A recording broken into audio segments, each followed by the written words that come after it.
Hoy estamos con Judith Ben David, que es psicoanalista, integrante del equipo de asistencia e investigación en psicosomática del Hospital Argerich de Buenos Aires, integrante del clima formativo de las residencias del Gobierno de la Ciudad de Buenos Aires y del Ministerio de Salud.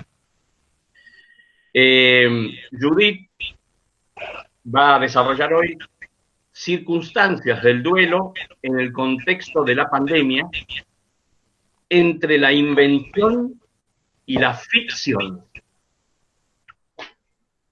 Judith, Sí, arrancamos. dale. Bueno, muchas gracias por la presentación, gracias por la invitación. Bueno, y un saludo para todos y todas los que están del otro lado, por allá. Este, bueno, qué épocas que nos tocan. Estaba pensando que la última vez que estuve en Viedma fue ya hace casi 4 años, revisando un poco algunas cosas que había estado hablando allá, en un contexto para hablar específicamente del tema de psicosomática, que es uno de mis temas de investigación y de asistencia dentro del Hospital Argerich. Así que no sé si con alguno de ustedes han compartido también ese encuentro o son colegas que se van renovando. Así que bueno, no es el tema que hoy voy a desarrollar, pero sí tienen algún punto de parentesco en parte, ¿sí? Bueno, estamos siendo atravesados en este momento, en este contexto, por este real, ¿no?, que sacudió al mundo y que vino de manera de virus y que vino como a poner en nuevas coordenadas a partir de la cuestión del contagio, de la enfermedad, del aislamiento, del quédate en casa. Pusieron como en una suerte de desorden generalizado lo que los humanos llamamos la vida cotidiana a modo de ficcionar la vida y poder sostener la vida, ¿no? Fue como una ruptura para la mayoría de nosotros por primera vez, como en nuestra historia, de semejante magnitud y semejantes consecuencias, ¿no? Independientemente si bien esto es a nivel mundial, a nivel general, todo el globo terráqueo está siendo afectado por esto, por supuesto que luego hay que hacer una lectura del impacto en cada uno y en cada quien, ¿no? Como siempre, desde la perspectiva psicoanalítica, pensamos y apuntamos y trabajamos a la subjetividad. Por ahí, bueno, es importante ubicar un poco desde dónde voy a hacer esta conversación. Eh, Como decía Carlos en la presentación, yo trabajo en el Hospital Argerich, que queda en la zona de La Boca, en Barracas, en la ciudad de Buenos Aires. El Argerich es un hospital de alta complejidad, que seguramente ustedes lo han escuchado más que nada por los temas de trasplantes, ¿no? Es como nuestro gran caballito de batalla, tiene que ver con los trasplantes dentro de lo que es Ciudad de Buenos Aires. Y en medio de la pandemia fue uno de los hospitales elegidos denominados con código rojo, ¿sí?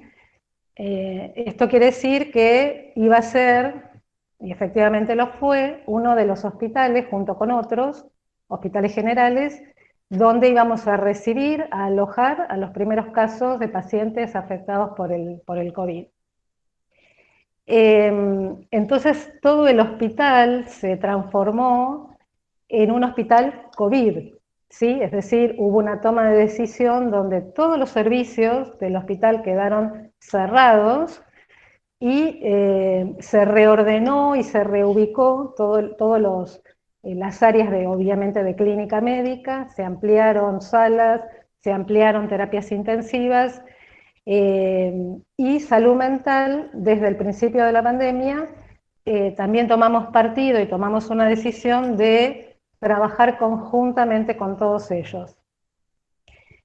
En los primeros meses, marzo y abril, la verdad que los que estamos acostumbrados a transitar los pasillos de un hospital general, sabemos la cantidad de pacientes que circulan, y de golpe y porrazo el hospital quedó vacío, absolutamente vacío, ¿no? O sea, era una fotografía como muy inédita, de andar caminando daba hasta como miedo, ¿no? Porque uno subía al ascensor, aparecía en un piso y de golpe no había nadie, no había pacientes, había profesionales en estas áreas que les digo que quedaron abocadas al tratamiento de tema de COVID. Entonces, bueno, ahí surgió como una primera gran pregunta: ¿qué hacemos? ¿Para qué venimos al hospital? ¿No? Digo, más allá de que además teníamos el riesgo alto de contagio, porque obviamente al principio estábamos todos muy desorientados, todos, desde los infectólogos, los médicos, las terapias, estábamos todos en una situación bastante desorientada. Empezamos a trabajar, a hacer como una recorrida por todos los servicios, a ofrecer, digamos, un espacio a la vieja usanza de de los grupos Valent, ¿no? Los que son más coetáneos conmigo, vos, Carlos, te debes acordar, y algunos otros también. En la década del 70, del 60, del 70, era como muy usual trabajar con los equipos interdisciplinarios, ofreciendo desde salud mental, tanto psicólogos como psiquiatras, un espacio para tratar de abordar las problemáticas que se suscitaran en el devenir del trabajo cotidiano en los servicios médicos. Esto hace rato, si bien en algunos servicios esto sigue funcionando, la verdad que las últimas décadas quedó como un poco en desuso, fundamentalmente por la vorágine del trabajo, por la falta de generar un espacio para poder pensar y poder armar una pausa allí, quedó medio un poco en desuso. Bueno, los que somos de mi generación tratamos de empezar a inventar, donde no ocurría nada, la verdad es que al principio no teníamos trabajo.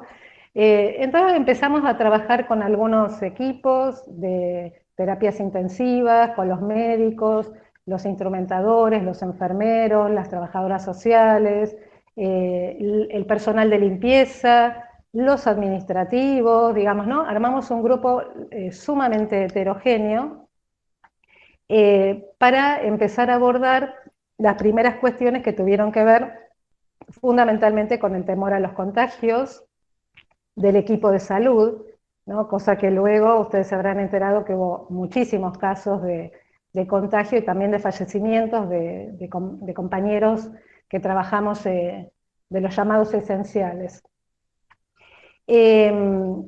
Entonces al principio hubo como una gran ansiedad generalizada en los equipos de salud, porque el cuco no venía, ¿no? Estábamos todos ahí al acecho, esperando que vengan los pacientes, que lleguen los pacientes.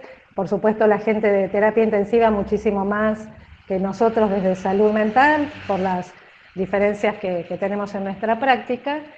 Y también fue muy interesante, bueno, todo lo que fuimos como tratando de abordar desde la parte que fue muy difícil del equipo famoso EPP, del equipo de protección personal, ¿no? Que incluía todo el tema de los barbijos, de las antiparras, de los camisolines, de las cofias, de las botitas, bueno, todo eso fue como de mucho impacto inicialmente porque escaseaba, era un bien escaso, ¿sí?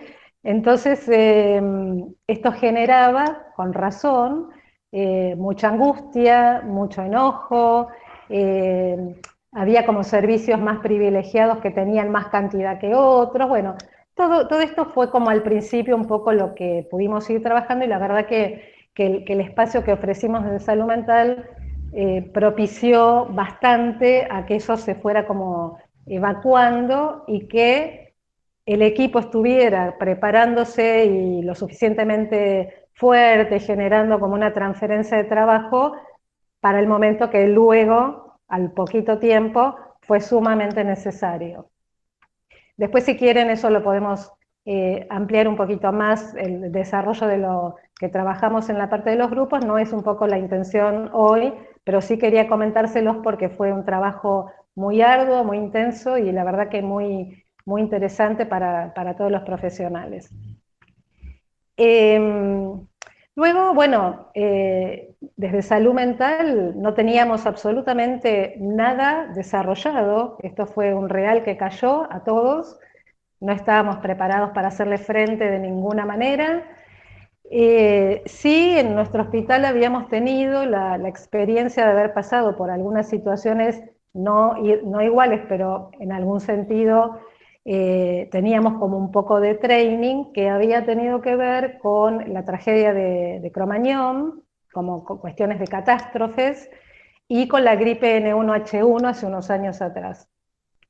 Entonces, bueno, ese era un poco los que pasamos por todas esas marcas, empezamos como a reactivar un poco lo que nos había pasado, qué habíamos inventado sobre la marcha, y a partir de ahí empezamos a pensar un dispositivo que no existía en el servicio, que tenía que ver, y que tiene que ver, lo sigue teniendo, como el abordaje de los familiares de los pacientes que están internados afectados por el tema de COVID. ¿Sí? Esto no era algo que obviamente se inventó sobre la marcha, sí había un espacio de un equipo de familia muy pequeño, y esto lo empezamos a armar sobre la marcha. Otra de las cuestiones importantes que aparecieron tuvieron que ver con la soledad en la internación. Nosotros también desde salud mental estamos acostumbrados a hacer interconsultas a los servicios que lo solicitan.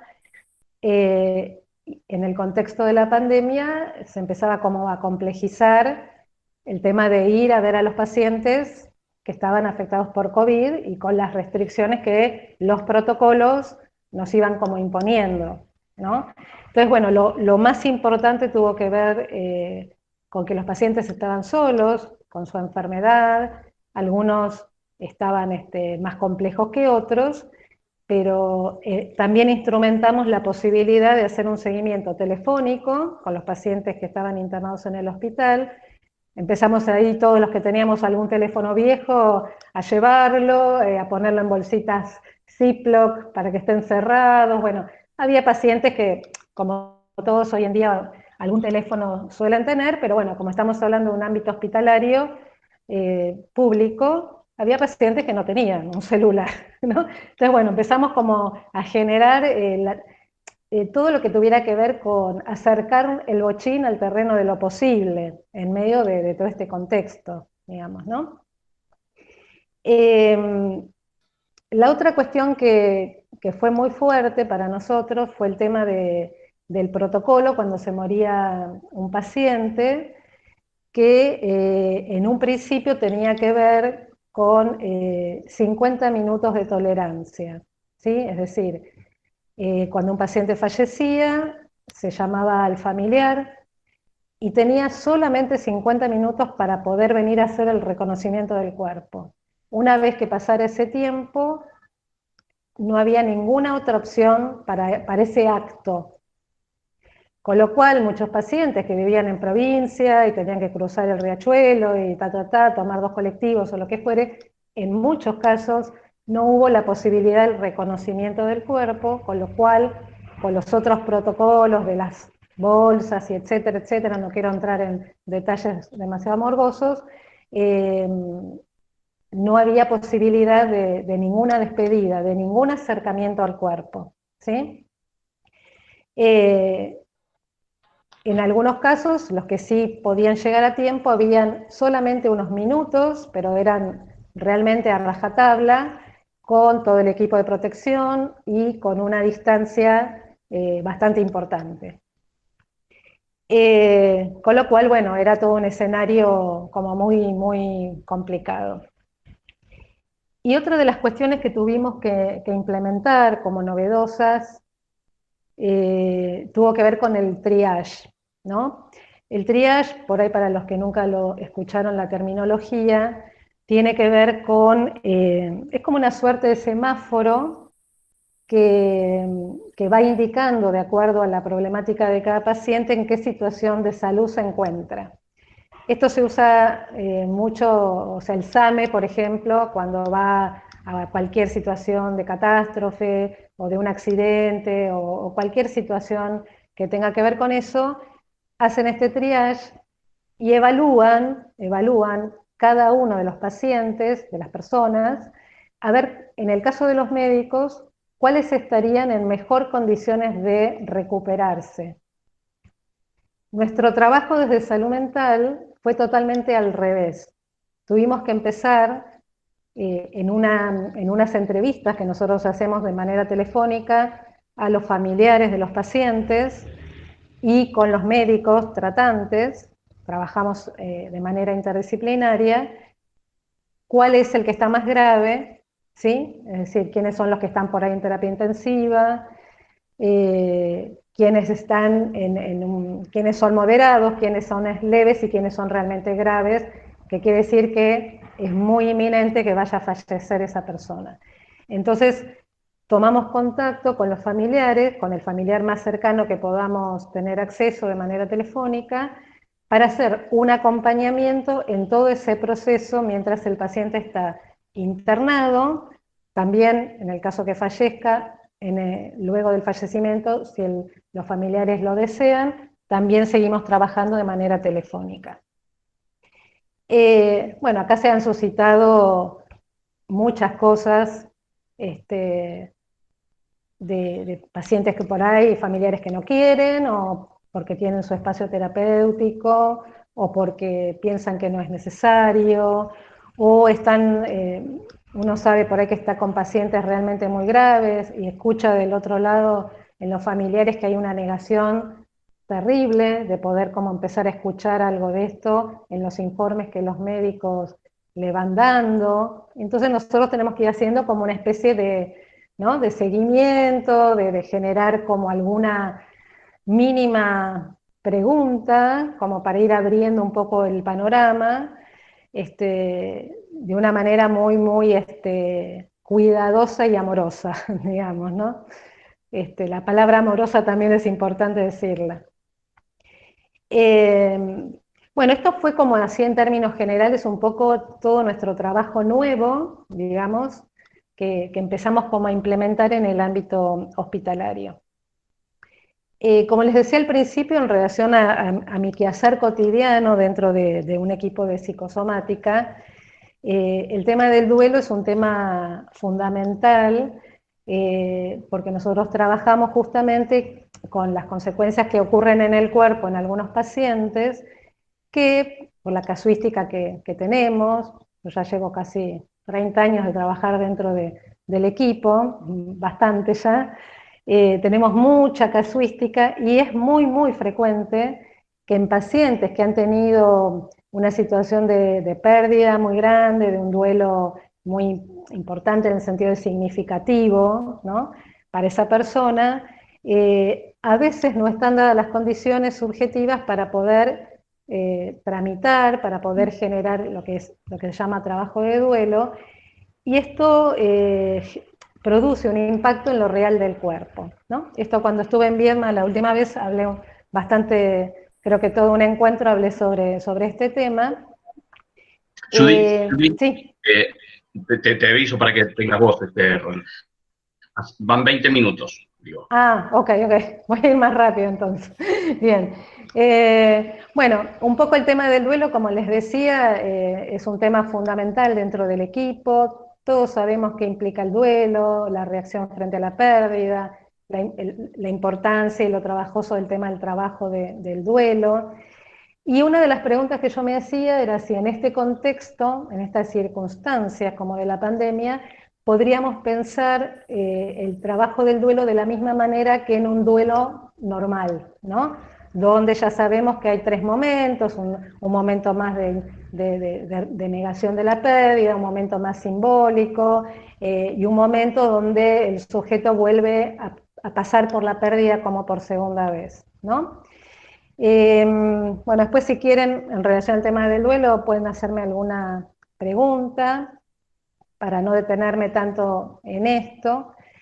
y meterme más un poco en lo que voy pensando en relación a las circunstancias actuales. Si bien en la época en que vivimos, dentro del capitalismo, no ha contribuido este tiempo a generar espacios de pausa y va justamente totalmente a contrapelo, ¿no?, de lo que serían los tiempos lógicos subjetivos. Es decir, que la pandemia no es que nos viene a empeorar en ese sentido, porque ya estábamos jodidos, digamos, sino que esto viene un poco de alguna manera como en la misma línea, en el sentido de que no hay la posibilidad de generar el espacio para que justamente todo el proceso paso a paso vaya como ocurriendo a manera de lo que sería un duelo normal.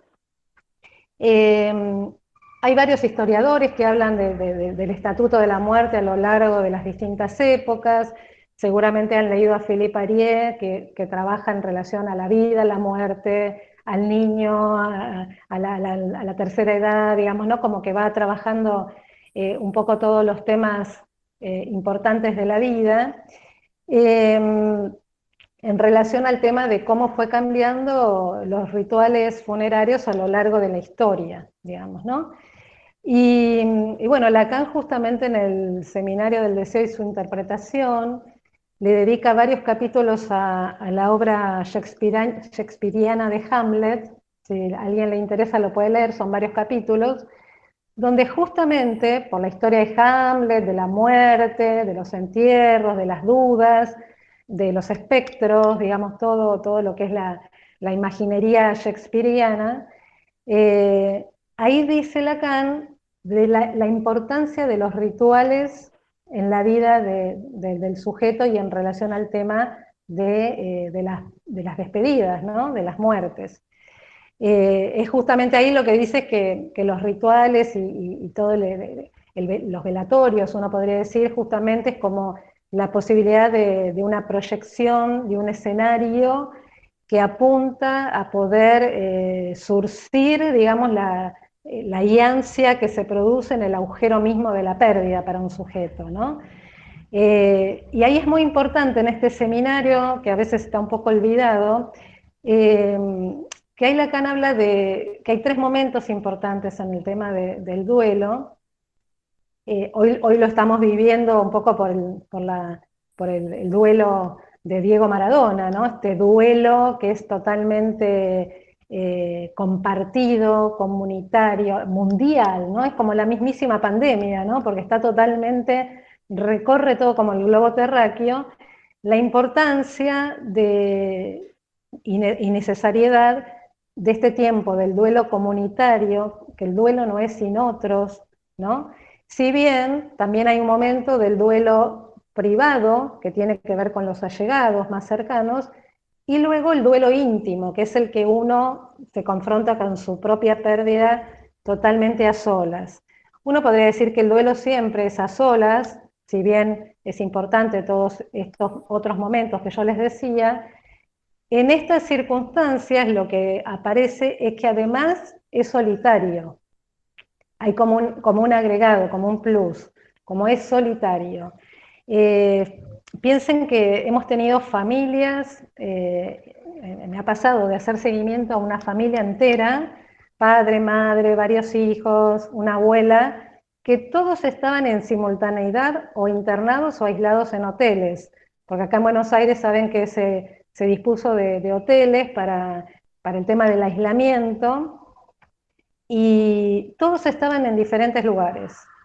En el transcurso del tiempo que duró todo eso, algunos murieron en el camino, digamos, y los integrantes de la familia no lo sabían. ¿Sí? O sea que fíjense que fue un contexto totalmente arrasador y atípico, y por eso a mi gusto no lo podemos pensar en la misma lógica de lo que Freud plantea como en el duelo normal, ¿no? Sino que vamos a tener que pensar los analistas seguramente en algunas otras cuestiones.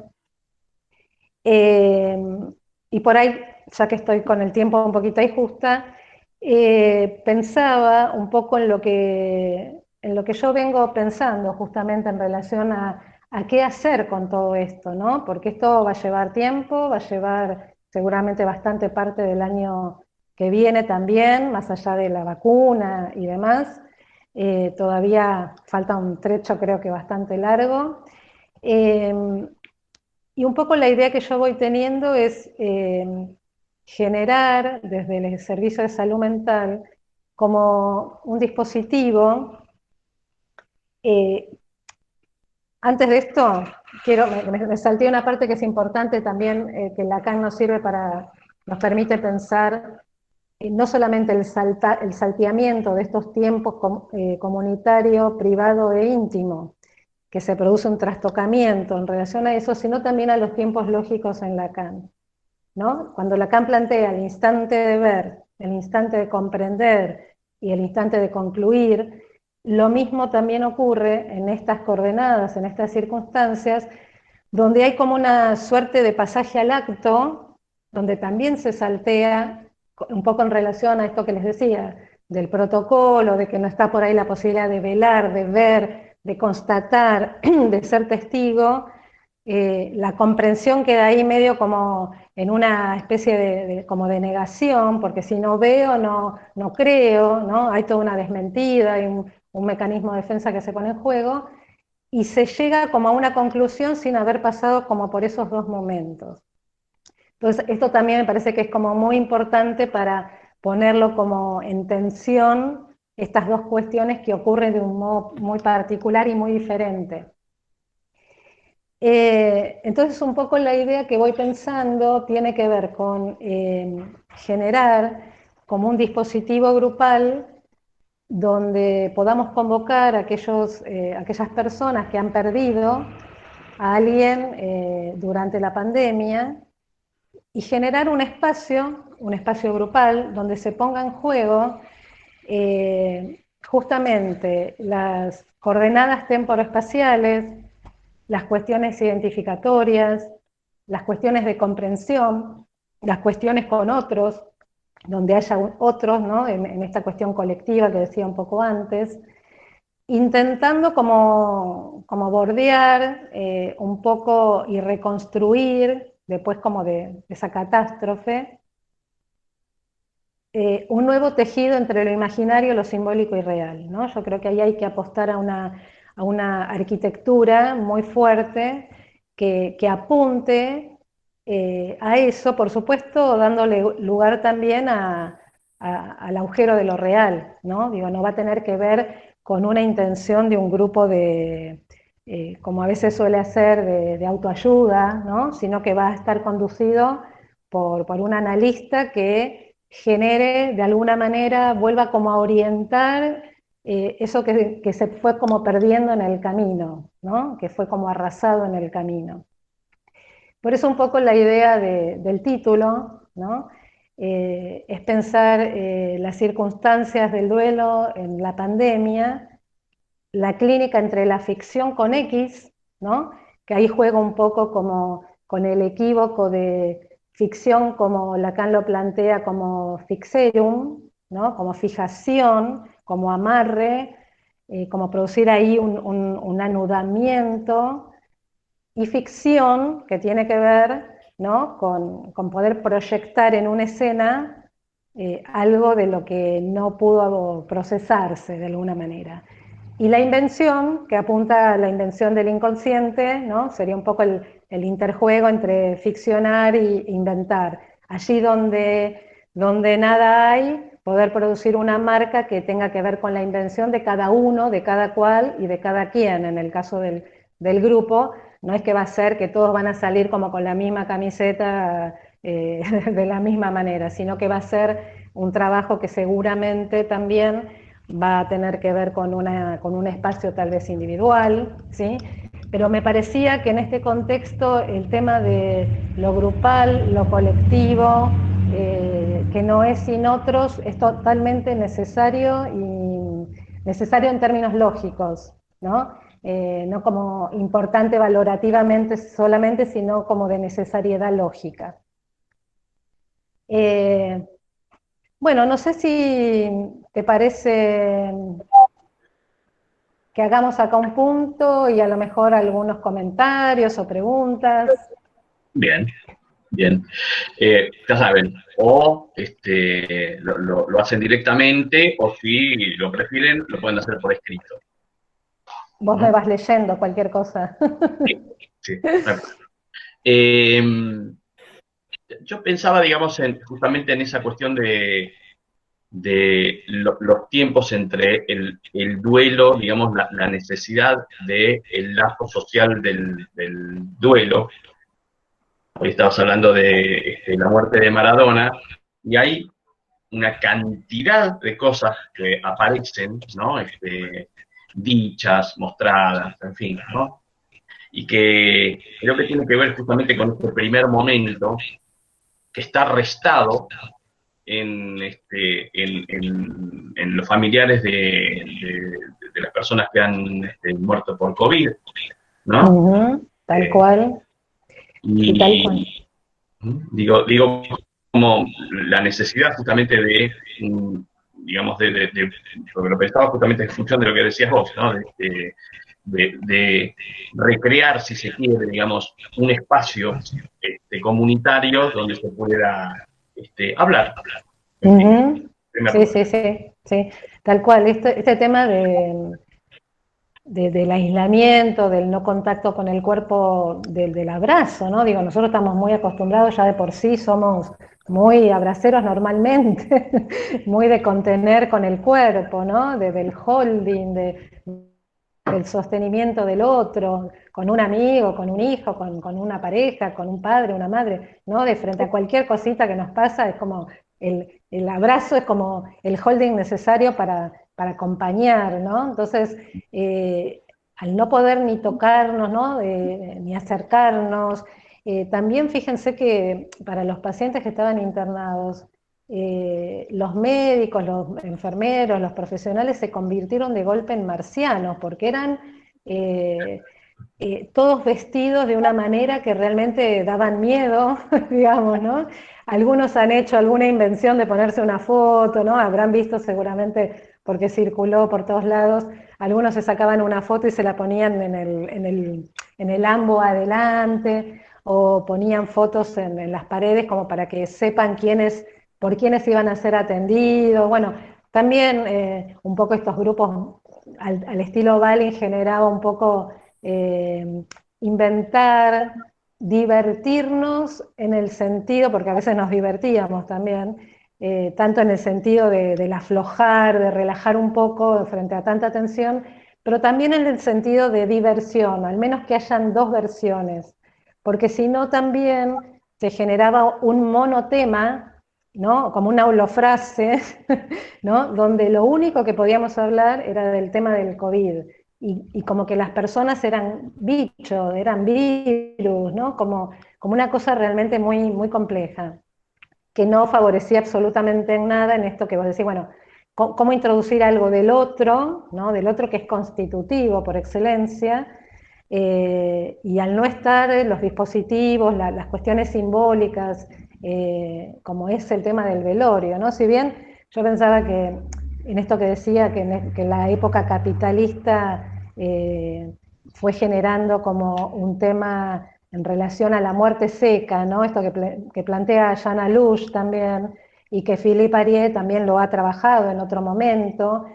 Eh, yo recuerdo hace muchos años atrás, hará unos 10 años más o menos, que había fallecido el padre de una amiga, y bueno, habíamos ido al velorio, ¿no? Que nos habían dicho que iba a durar entre las 10 de la noche y las 12 de la noche. Ya me pareció raro porque en general en la tradición judeo-cristiana, digamos, en la que nos hemos constituido la mayoría, salvo algunos otros que tengan otro tipo de otro, eh, el tema del velorio había que estar ahí toda la noche, ¿no? O sea, había que soportar la confrontación con la pérdida, el tema de que haya los allegados, que vinieran quien quisiera venir, digamos, ¿no?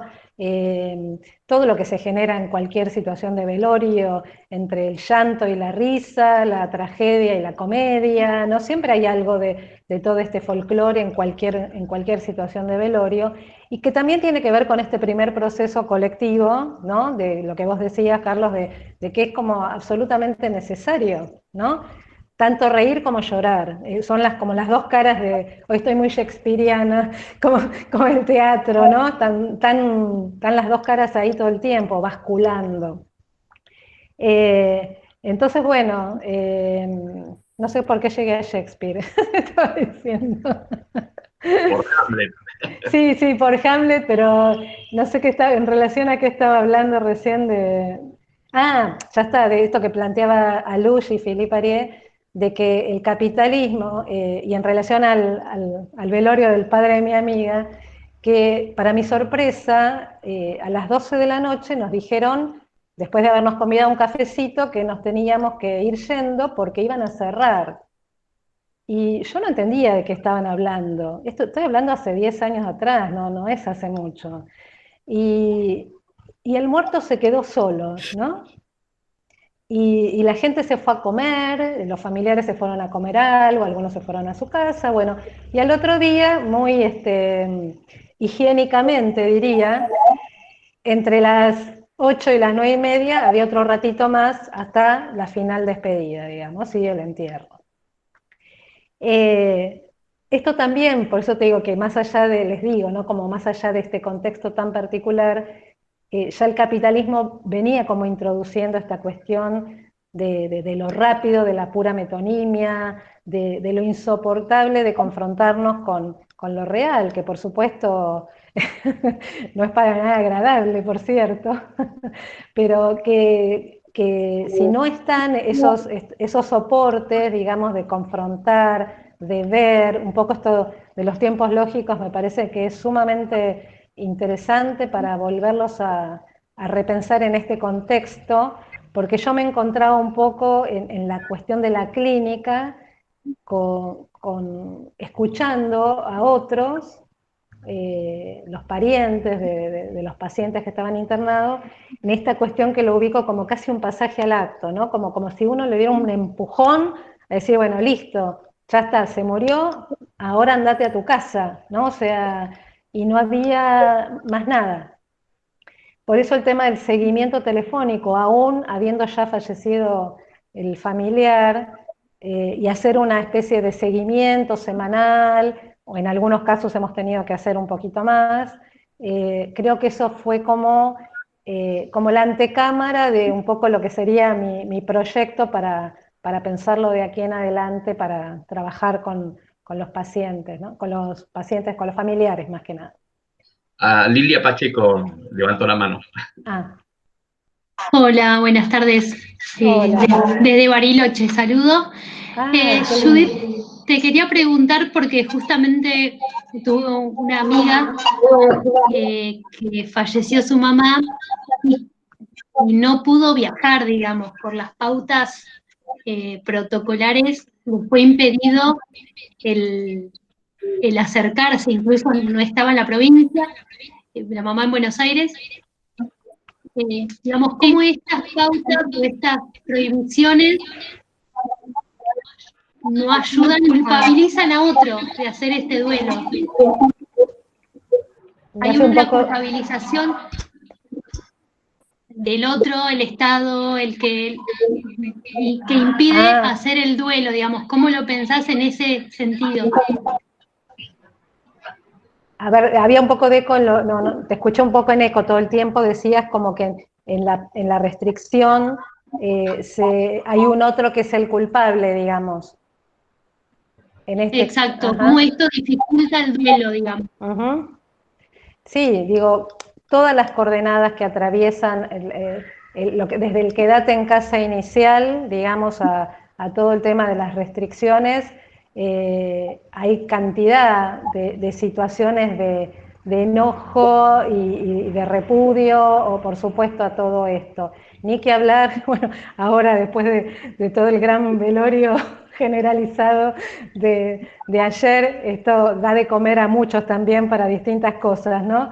pero es interesante esta cuestión que vos planteabas porque bueno, sí, hay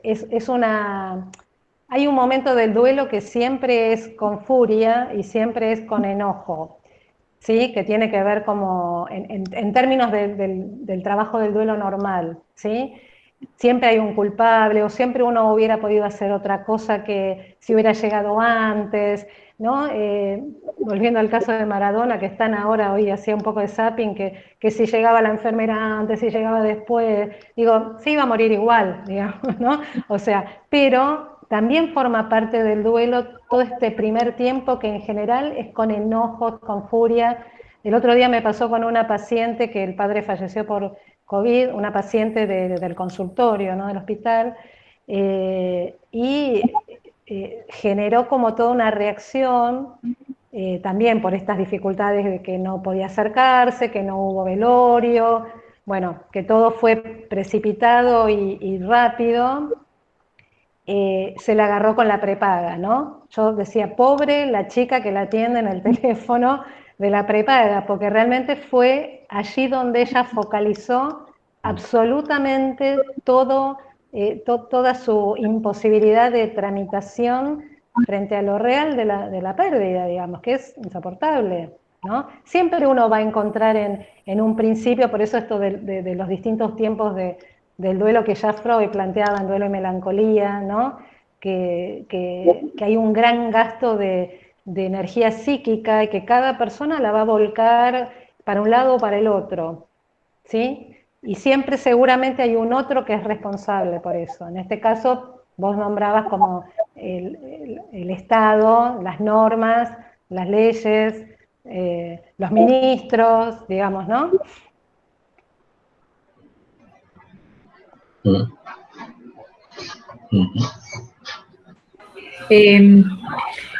Judith, hola, soy Cecilia. Hola, Cecilia. Hubo algo que dijiste que me interesa si lo podés desplegar un poco, que tiene que ver con aquellos enfermos y la soledad del, digamos, del encierro, porque me llama, digamos, nosotros hablamos de los que mueren, pero ese trámite que en algunos fue muy largo de aislamiento y lo solo de, digamos, con lo que se encontraban, digamos, que no podían tener contacto con nadie, ¿no? Eso sería fuera ya de como, tu pregunta tiene que ver con fuera del ámbito hospitalario, digamos. No, porque yo focalizaba la soledad de la internación, sí, como aquellas personas que estaban en soledad, sin ninguna posibilidad de una visita familiar, digamos, ¿no? Que también es sumamente importante, obviamente, el acompañamiento cuando uno está enfermo, del acercamiento de los seres más queridos, ¿no? Sí, además no se sabía para dónde va la enfermedad, digamos, se podía grabar o no, digamos, como no había mucho conocimiento en un momento de lo que podía pasar. Exactamente. Ahora, luego, después de, digo, marzo, abril, estábamos como en una gran incertidumbre y sin saber demasiado, y después ya a partir de mayo nos quedó absolutamente claro de la virulencia del COVID y de que era una cosa inconmensurable. Después la cantidad de pacientes que empezaron a ver en el hospital realmente fue increíble. Ahora bajó un poquito la cantidad, pero tuvimos unos momentos a mitad del año que fueron, realmente no dábamos abasto. Yo le llegué a comentar a Carlos cuando cuando me invitó para la presentación, que por ejemplo nosotros no tuvimos feriados, no tuvimos fines de semana, teníamos un sistema rotativo de grupos de trabajo por día, haciendo guardias desde las 8 de la mañana hasta las 8 de la noche, cuando no estamos contratados además para eso, digamos, ¿no? No nos pagan para hacer guardias. Sin embargo, por eso digo, eso también tuvo que ver con una readaptación que a mi gusto fue muy interesante por lo que se generó también dentro de los equipos de trabajo, ¿sí? A veces frente a las cuestiones de las heridas narcisistas, como en este caso decía al principio, como este bicho que que vino como a rompernos nuestra cotidianeidad, pueden pasar las mejores cosas o las peores. ¿Sí? Son como oportunidades frente a estos reales que uno o se junta y se arma una familia ahí como equipo de trabajo, digo, ¿no? Y le hacemos entre todos frente a este bicho de porquería con lo mejor que podemos, cuidándonos, por supuesto, nadie fue ni es kamikaze, ni se va a meter donde no corresponde, pero me parece que eso es fundamental y que también eso nos deja como una gran enseñanza para el porvenir y para cómo seguir trabajando, porque yo creo que ya esto marca un antes y un después, creo que es como una gran divisoria de aguas en un montón de cosas, pero dentro de lo que tiene que ver con nuestra práctica, en los espacios hospitalarios, en los trabajos, ¿no? Digo, en un montón. Ahí se fue Cecilia. Apareció otra colega. Bueno. Estoy acá, ¿eh? Apareció otra carita. Creo que tenemos que poder hacer, cuando podamos parar un poco y hacer una relectura de todo lo que pasamos en este año, no para ser más buenos ni mejores, porque el ser humano es medio complicado. Luego de situaciones tan terribles y trágicas, uno al principio tenía la fantasía de que con esto íbamos a ser todos más buenos y demás. Yo creo que no. Ya Freud lo planteaba en el porqué de la guerra. Si bien yo no hago la misma comparación con el tema del COVID, me parece que son cosas de distinto orden, pero sí en relación, nos sirve para pensar esto, de que a pesar de todas las cosas terribles, no es que uno se va a transformar en alguien bueno, digamos. Sí me parece que es como una oportunidad, en tanto un real que irrumpió y nos atravesó de norte a sur y de este a oeste, poder permitirnos pensar y hacer una lectura de todo esto y bueno, y ver cómo también cada uno quiere continuar, ¿no? Su recorrido, tanto en lo personal como en lo profesional, ¿no? Por supuesto. Me había aparecido otra colega por ahí, no sé si había querido preguntar algo.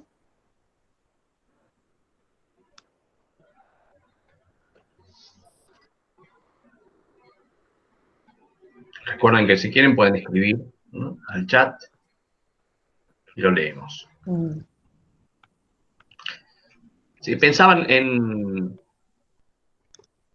por ahí no es específicamente en lo que venís hablando, pero la verdad que me atravesó la cuestión esta de la diferencia. Creo que sí, efectivamente hay una diferencia entre la guerra y la pandemia, ¿no? Sí.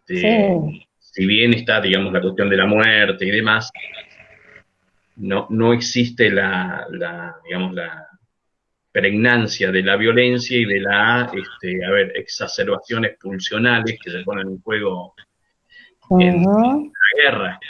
Tal cual. Creo que las consecuencias posteriores a la guerra, de hecho, bueno, nosotros la que tenemos más cercana obviamente es la guerra de Malvinas, y hay más muertos por suicidio posteriores al episodio bélico que en la contienda, ¿no? Tal cual, sí, tal cual. Tiene que ver con esas cuestiones de lo funcional. Tal cual, y además porque la guerra, además de ser, creo, ¿no?, es un acontecimiento y una decisión política, ¿sí?, que marca claramente una diferencia con la pandemia. Si bien era muy interesante al principio cuando empezamos a trabajar en los grupos con los profesionales, todo el tiempo aparecían analogías con la guerra, todo el tiempo, ¿no? Es como que como que estaban con los fusiles al acecho, ¿no? Había toda una jerga que nosotros tratábamos como de alguna manera de ir como no haciéndole tanto lugar y poniéndola como en un contrapunto con esto que estaba ocurriendo. Porque también como con el tema del héroe, ¿no?, de los profesionales esenciales como los héroes y demás, esto generaba como una cosa que se terminaba como empastando y complicando de narcisismo, que me parecía que se iban a terminar estrellando la cabeza contra la pared, digamos, ¿no? pero sí me parece que el texto del porqué de la guerra, por eso digo que hay cuestiones políticas, ideológicas, que marcan una clara diferencia con todo esto. Hay algunos apartados del texto del tratamiento de los muertos, que Freud se dedicó bastante a hablar ahí, incluso por su situación personal, claramente, hijos que murieron en guerras, 2 hijos de Freud, creo que fueron 2, por lo menos 2 hijos murieron en la guerra, hijas que murió por enfermedades también en el medio del contexto de la guerra, bueno, más todo lo que le fue pasando a Freud a lo largo de su vida, digamos, estaba ubicado como en ese contexto, ¿no? Pero sí coincido con vos, Carlos, un poco en las consecuencias que sí, de esos arrasamientos del cuerpo que ocurren a posteriori, digamos, ¿no? Y las consecuencias, cómo esto que en el porqué de la guerra es interesante, esto que Freud planteaba de cómo es el para todos era dentro de la guerra, pero sin embargo esto que yo ubicaba también en relación a la pandemia, que si bien hay algo general, un para todos, luego está lo singular de cómo cada uno resuelve o encuentra un modo de resolución a ese real de distinta manera, ¿no? Esto que Freud planteaba, que no tenía la misma consecuencia alguien que había tenido heridas de bala o esquirlas o amputaciones, ¿no? Que aquel que había salido totalmente ileso, ¿no? Entonces, en general, eso es un tema muy interesante que en psicosomática, por supuesto, lo hemos trabajado. Aquellos que tenían marcas reales en el cuerpo, generalmente no padecían de tantas angustias. Y aquellos que habían quedado como ilesos, como un poco los que se habían salvado de semejantes atrocidades, muchos de ellos terminaron o suicidándose o en cuadros depresivos terribles, o de alcoholismo, o de adicciones, ¿no? Y uno decía, pero fue el que salió mejor parado y fue el que terminó peor que los otros, digamos, ¿no? Entonces, bueno, esto también tiene que ver un poco con las consecuencias en lo real del cuerpo, de las marcas en el cuerpo. Y bueno, veremos en estos casos, todavía no tenemos la posibilidad de constatar con aquellos que pasaron por el COVID y pudieron salir, digamos, qué pasará, no sé, de acá a los próximos años con sus consecuencias de haber sido atravesado por eso, ¿no?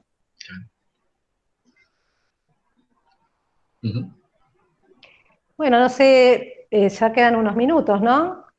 Sí, 4 minutos.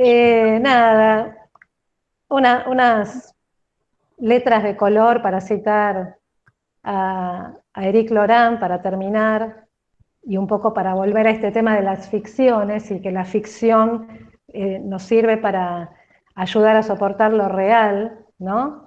Y Éric Laurent dice que en nuestra práctica se trata de poder inventar ante la brizna de lo real sin ley una brizna de psicoanálisis, ¿no? Que me parece que esta frase, por lo menos a mí, me sintetiza un poco todo lo que me ayudó a pensar en el dispositivo para trabajar con los pacientes que fueron afectados, ¿no? Esta cuestión de inventar frente a este real, pero también incluyendo la dimensión del psicoanálisis en el sentido de la ética del psicoanálisis, que apunta al sujeto del inconsciente, al sujeto del deseo, en cada uno y en cada quien, ¿sí? Pero incluyendo con mucha fuerza en esta ocasión con la dimensión del colectivo, con los otros, ¿sí? Y después ya, sí, como última cosita, que en la tercera Lacan dice, en relación también a la función del analista y a la misión del analista, al fin y al cabo, lo real puede muy bien desbocarse, ¿no? Nuestra función no es seguir en búsqueda de lo real, sino de poder hacerle su frente, ir a como, yo siempre digo, es como ir a contrapelo, ¿no? Que es un poco también la función del deseo del analista, es como incluir ese real, ¿sí? y bueno, y poder eyectar la parte de goce que acompaña, digamos, ¿no? Como un movimiento de doble, como el embriague, ¿viste? Como tenés que hacer un doble movimiento ahí. Y que tiene que ver sin duda con el deseo del analista. Está sostenido en el deseo del analista aunque sea un dispositivo grupal.